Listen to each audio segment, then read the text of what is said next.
Jakarta tahun 2005. Di tengah hiruk-pikuk kota yang tak pernah tidur, berdiri sebuah hotel tua yang menjadi saksi bisu banyak kisah. Hotel Metropol, bangunan bergaya kolonial yang menyimpan cerita masa lalu dan tragedi mengerikan. Malam itu hujan rintik membasahi jalanan. Lampu-lampu kota berpendar redup. Seorang wanita muda berjalan cepat menembus gerimis, menutupi wajahnya dengan masker, menenteng tas kecil berwarna hitam. Ia masuk ke Hotel Metropol dengan langkah ragu. Di resepsionis, ia menunduk, tak ingin orang lain menatap wajahnya lama-lama. Ia hanya dikenal dengan nama panggilan, bekerja sebagai PSK panggilan yang sering melayani tamu di hotel tua itu. Ia check-in di kamar lantai 3. Seperti biasa, ia menunggu kliennya datang. Lelaki itu menelpon dari bawah dan tak lama kemudian muncul di depan pintu kamar. Saat itu tak ada yang aneh. Hanya seorang pria berjaket hitam, bertopi dan memakai masker. Ia masuk ke kamar, menutup pintu dengan pelan, dan semuanya sunyi. Tak ada suara tawa, tak ada percakapan panjang. Yang terdengar hanya suara hujan di luar jendela. Beberapa jam kemudian, petugas cleaning service mengetuk kamar itu karena waktu check out telah lewat. Tak ada jawaban. Petugas itu mencoba lagi, tapi tetap sunyi. Karena curiga, ia melapor ke security hotel. Bersama-sama mereka membuka kamar dengan kunci cadangan. Begitu pintu terbuka, pemandangan mengerikan menyambut mereka. Di atas ranjang tergeletak tubuh wanita itu. Bajunya berlumuran darah. Wajahnya pucat pasi, matanya menatap kosong ke langit-langit kamar. Lehernya hampir putus, hanya tersisa sedikit kulit yang menahan kepalanya tetap menempel di tubuh. Petugas menjerit histeris. Darah menggenang di lantai dekat ranjang. Aroma anyir memenuhi seluruh ruangan. Ketika polisi tiba dan melakukan olah TKP, mereka menemukan lebih dari 30 luka tusukan di tubuh korban. Beberapa tusukan begitu dalam hingga menembus organ vitalnya. Dan yang paling mengejutkan, isi tas korban hilang. Dompet, ponsel, dan kartu identitasnya lenyap. Polisi menanyai pihak hotel. Namun CCTV di lorong lantai 3 saat itu sedang rusak, menambah misteri kasus ini. Tidak ada saksi yang melihat pelaku keluar kamar.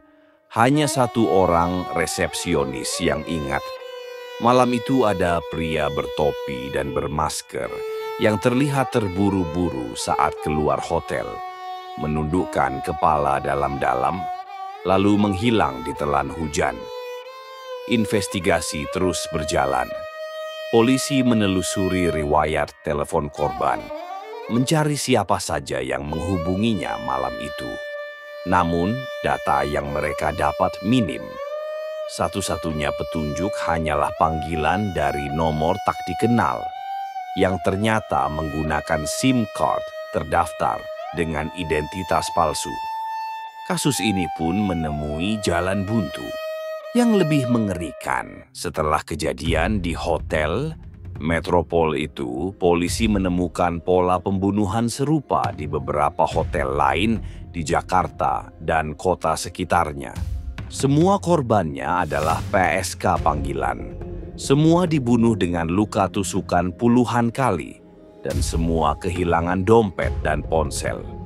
Namun pelakunya tak pernah tertangkap. Ia bagai hantu yang membunuh tanpa jejak, lalu menghilang begitu saja.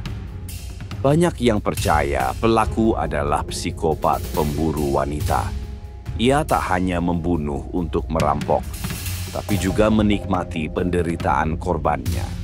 Tusukan yang begitu banyak menandakan amarah, kebencian, atau hasrat, mematikan yang sulit dipahami manusia normal. Ada juga yang percaya Pelaku memiliki trauma masa kecil dengan wanita, sehingga membunuh menjadi pelampiasan obsesi gelapnya. Kasus Hotel Metropol ini semakin menakutkan karena lokasi hotel memang sudah lama dikenal angker. Konon, banyak penampakan perempuan berbaju putih berjalan di lorong hotel saat dini hari. Ada juga suara wanita menangis di kamar-kamar kosong. Sejak pembunuhan sadis itu, kisah mistis di hotel itu semakin sering terdengar. Para tamu melapor melihat bayangan perempuan berlumuran darah duduk di tepi ranjang atau berdiri menatap mereka di sudut kamar sambil menangis. Aroma anyir darah juga kerap muncul tiba-tiba di lorong lantai 3, persis di dekat kamar korban dibunuh. Hingga bertahun-tahun kemudian, kasus ini tetap menjadi misteri. Tak ada pelaku yang tertangkap. Tak ada keadilan bagi wanita malang itu. Yang tersisa hanyalah trauma mendalam bagi para pekerja seks di Jakarta. Dan teror bagi para tamu hotel yang tak pernah tahu apakah kamar yang mereka tempati pernah menjadi saksi pembunuhan keji atau menjadi tempat bergentayangan arwah korban yang menuntut balas. Hotel Metropol masih berdiri hingga sekarang, menyimpan luka lama dan rahasia kelam di balik dinding tuanya. Jika suatu hari kalian menginap di sana dan mendengar suara perempuan menangis di malam hari, coba jangan hiraukan. Jangan pernah menoleh ke sudut kamar, karena bisa saja dia sedang menatap kalian dengan leher hampir putus dan mata yang memohon untuk menemukan siapa pembunuhnya. Jika kalian suka kisah nyata seperti ini, jangan lupa subscribe channel ini sekarang juga, tekan loncengnya, dan share ke teman-teman kalian. Karena di episode berikutnya, aku akan bawa kalian menyelami kisah paling gelap, paling misterius, dan paling menyeramkan dari sudut tergelap dunia. Sampai jumpa di kisah berikutnya.